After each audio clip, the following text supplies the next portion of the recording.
भक्तों की विपदा हरण के लिए, उनमें तेज और ओज भरने के लिए ही लीला रूप से मैं यहाँ प्रकट हुई हूँ।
साक्षात स्वयं सिद्धा सिद्धेश्वरी, हर सिद्धि माते, आपकी जय हो, बारंबार जय हो।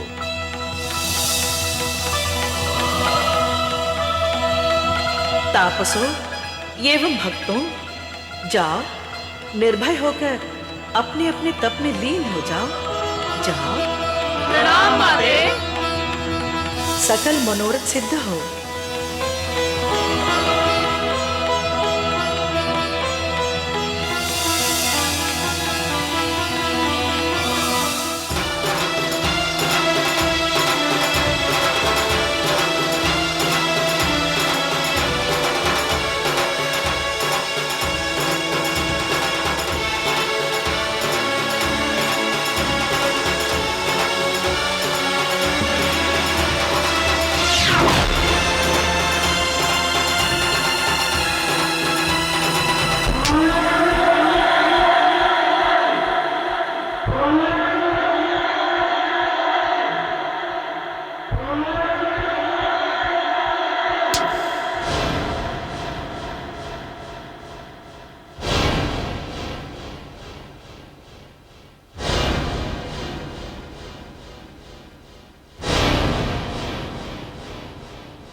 ये दुर्मुख अभी तक नहीं लौटा।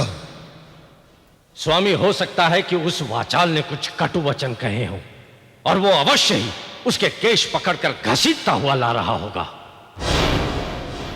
द्वारपाल। जी महाराज। जैसे ही दुर्मुख लौटे तत्काल हमें सूचित करो। हम उत्सुकता से उसकी प्रतीक्षा कर रहे हैं। जो आज्ञा महाराज।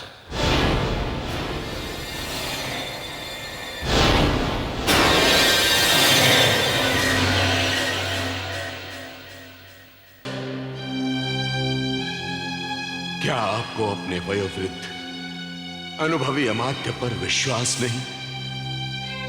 हे दैत्येंद्र, हमने उसे हर प्रकार से समझाने, रिझाने और मनाने के प्रयत्न किए, उसे भांति भांति के प्रलोभन भी दिए, किंतु उस चतुर चंद्रमुखी ने हमारे प्रत्येक तर्क, हर प्रस्ताव का मुंह तोड़ उत्तर ही नहीं दिया, अपितु हमारे हर प्रस्ताव का खंडन बहुत ही कटु भाषा में किया। फिर तो उसे बलपूर्वक खींच कर लाना चाहिए था। क्षमा दानव दल पालक। हे परम प्रतापी असुरेश्वर, तनिक विचार कीजिए। आपके इस प्रधान महामात्य का बुद्धि प्रयोग करना तो उचित था, किंतु बल प्रयोग करके उस हठीली शक्तिशालिनी नवयौवना के हाथों अपनी दुर्गति करवाना क्या उचित था?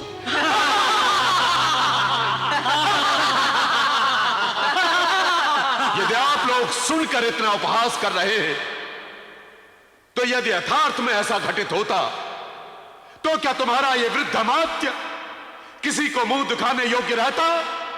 और क्या इस कृत्य से महाबली महाराज महिषासुर का अपमान नहीं होता? ठीक है, आगे कहिए। हे दानवेंद्र, हमने जो भी कुछ किया वो अपनी वय तथा मंत्री पद की मर्यादा के अनुकूल ही किया। और फिर हमें एक शंका भी थी। शंका? कैसी शंका प्रधानमात्य? हमें यह संशय हो रहा था दानवराज कि एक साधारण सी दिखने वाली स्त्री इतना साहस किसके बल पर कर रही है। इसका भेद पाना भी परम आवश्यक था दानवेंद्र। पराजित होकर पलायन करने वाले देवता घोर अपमान का कड़वा घूंट पीकर ऐसे ही चुपचाप नहीं बैठे होंगे।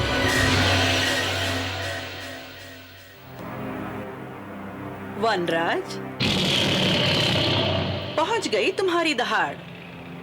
डोलायमान हो गया दानवराज का आसन। महिषासुर ने जिन सेना नायकों को हमारी खोज में भेजा है, तनिक उन्हें भी अपनी गर्जना सुना दो।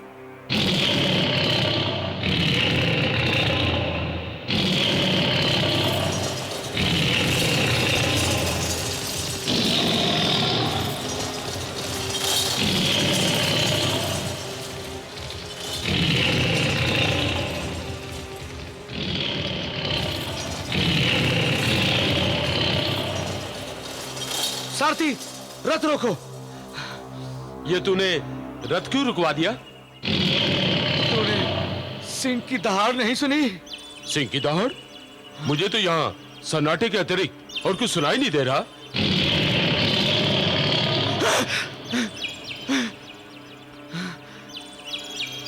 ये असीलों में कहाँ जा रहा है?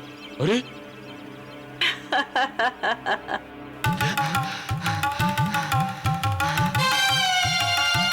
ये तू अंदर कहाँ छुप रहा है?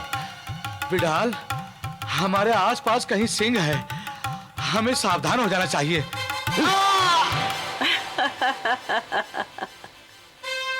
कल तक तो तेरी दृष्टि में खोट था, अब तेरे कान भी बजने लगे। अरे मूर्ख, शंख की ध्वनि को शेर की दहाड़ कहता है। शंख की ध्वनि?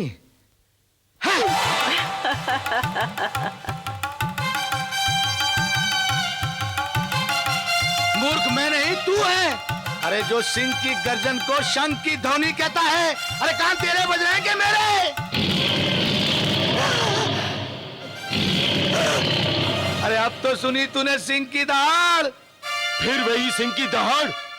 दानवराज महिषासुर ने देवताओं के साथ साथ कितने ही वनराजों को वन विलाव बनाकर न जाने सबका कहां पलायन कर दिया। अरे मूर्ख, वनराज का पलायन नहीं, आगमन हो रहा है, आगमन।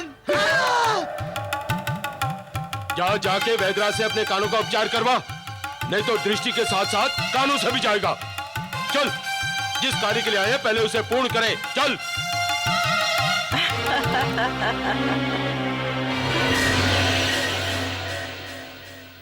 नमस्ते नमस्ते नमस्ते।